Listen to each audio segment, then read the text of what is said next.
कौन से लॉ के तहत आप ये हमारे को बोल रहे हैं कि जिसके 6 बच्चे उसकी मैपिंग नहीं होगी? ऐसा बोला तो फिर नरेंद्र मोदी साहब की फैमिली में भी 6 है भाई बहन पूरे, अमित शाह साहब की फैमिली में भी 6 है, योगी आदित्यनाथ की फैमिली में भाई बहन भी 6 है, तो उनको क्या एनोमली में डालेंगे क्या फिर आप? अब भाई स्पेलिंग मिस्टेक अगर आप कर रहे हैं और मेरे को ईआरओ के पास जाना पड़ेगा फाइनल लिस्ट में मेरा नाम इंक्लूड कराने के लिए, तो बड़ा बर्डनसम हो जाएगा ये तो। तीसरी बात हम उनसे कहे हैं कि एनोमलीज के नाम पर स्पेलिंग मिस्टेक हुआ इलेक्टर का तो एनोमली में आ जाएगा। अगर उनके स्पेलिंग मिस्टेक के साथ उनके फादर का स्पेलिंग मिस्टेक है तो एनोमली में आ जाएगा।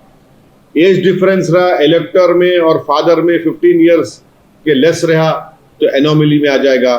एज डिफरेंस रहेगा इलेक्टर और फादर में 50 साल के करीब तो वो एनोमली में आ जाएगा। एज डिफरेंस होगा इलेक्टर और ग्रैंड पेरेंट्स में लेस देन 40 इयर्स एनोमलीज में आ जाएगा। प्रोजेनी मैपिंग अगर 6 से बढ़ रही है, यानी जिस वोटर के पास 6 बच्चे हैं वो एनोमलीज में आ जाएगा। एज गैप अगर 2 सिबलिंग्स में एज गैप रहा 9 महीने का तो एनोमलीज में आ जाएगा। तो हम उनसे रिक्वेस्ट ये करें कि 2002 में जब एसआईआर हुआ था, जब तो डॉक्यूमेंट्स नहीं पूछे, सेकेंडली वो 2002 का एसआईआर जब हुआ वो मैन्युअली किया गया, तो वो मिस्टेक तो इलेक्शन कमीशन ऑफ इंडिया ने किया, तो वो मिस्टेक को आप क्यों 2026 में वोटर्स को पेनलाइज करेंगे आप? तो हम उनसे रिक्वेस्ट करें कि इसके ऊपर भी आप इलेक्शन कमीशन ऑफ इंडिया को बोलकर इसको आसानी पैदा करिए, इजी करिए। उनका बोलना यह है कि आप अगर फॉर्म दे दिए, एन्यूमरेशन फॉर्म आप दे दिए, तो आपका नाम ड्राफ्ट लिस्ट में आ जाएगा। मगर उसमें प्रॉब्लम यह है कि ड्राफ्ट लिस्ट में आने के बाद जिस किसी का एनोमलीज रहेंगे उनको नोटिस दिया जाएगा कि वो ईआरओ के पास जाकर अपने इन चीजों को क्लियर करें। अब भाई स्पेलिंग मिस्टेक अगर आप कर रहे हैं और मेरे को ईआरओ के पास जाना पड़ेगा फाइनल लिस्ट में मेरा नाम इंक्लूड कराने के लिए, तो बड़ा बर्डनसम हो जाएगा ये तो इसीलिए हम सीईओ साहब से रिक्वेस्ट किए कि सर आप ईसीआई इलेक्शन कमीशन इंडिया को बोलकर ये जो स्पेलिंग मिस्टेक है, प्रोजेनी मैपिंग जो 6 है और एज गैप है, इसको आप प्लीज इजी करिए ताकि सबके नाम आ जाएंगे। अगर ड्राफ्ट लिस्ट में नाम आने के बाद नोटिस दिया जाएगा और ईआरओ के पास जाना पड़ेगा तो बहुत मुश्किल हो जाएगी और कई लोगों के नाम नहीं आएंगे।